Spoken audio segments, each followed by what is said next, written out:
Hello, and thank you for joining me today. How's your day been? It's been mighty fine.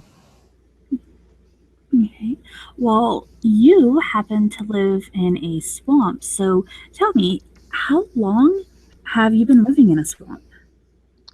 Well, all my life I reckon my earliest memories was plodding around in the swamp water, playing with snakes and gators. What are some good things about living in a swamp? Well, you don't have to worry about paying no electricity bill or water bill. What are some bad things about living in a swamp? Well, you ain't got no electricity or running water. Have you ever thought about moving out of the swamp? Mm, only to another swamp, maybe. Do you ever see anything creepy in the swamp? Oh, just voodoo cults, occasional swamp monster, shape-shifting doppelgangers, so no, nothing real creepy. Have you ever met a swamp monster? I have. In fact, the one that lives about a mile or two away is one of my good drinking buddies. Has anything in the swamp ever tried to eat you? Pretty much everything at this point, but after you bite back, they tend to stop biting. What is the best swamp food? Well, that depends on your taste, but myself, I prefer eel. How is that best prepared? Raw, of course, but if you're feeling fancy, deep fried.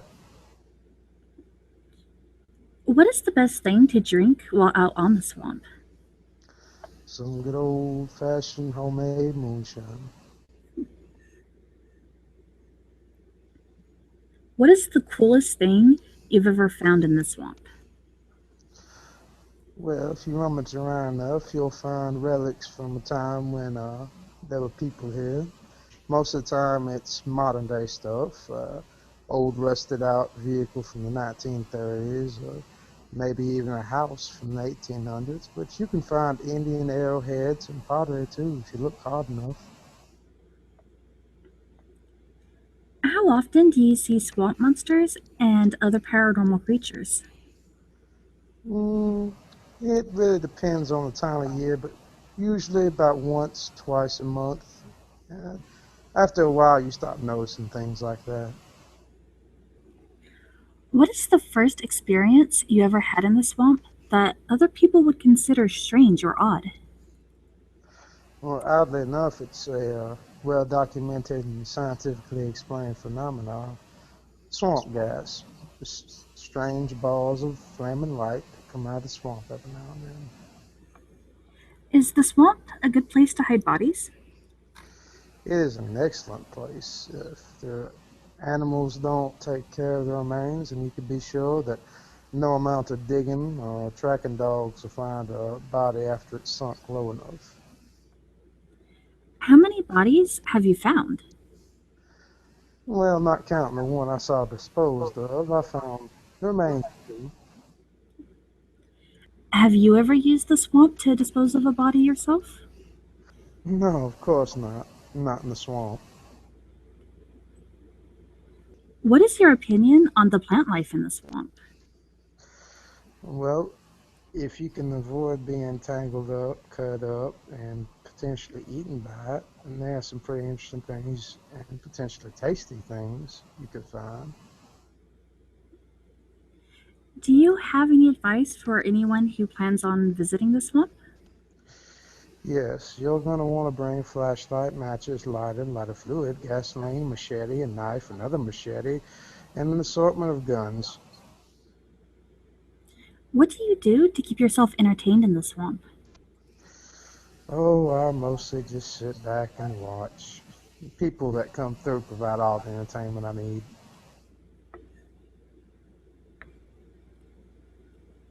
Is there anything about the swamp that scares you?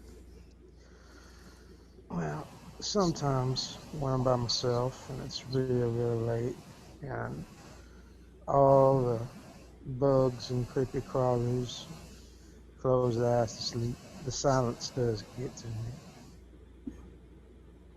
Is there anything about the swamp that makes you laugh?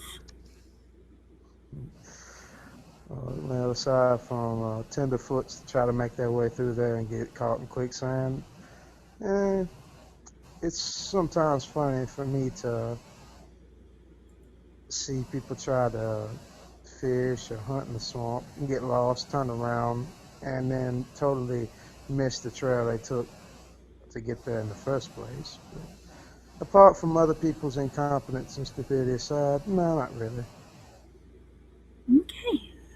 Well, that is actually it for the questions. Thank you for allowing me to interview you. No problem, ma'am. Now that the questions is done, how about we eat? Oh, that sounds great. What do we have then?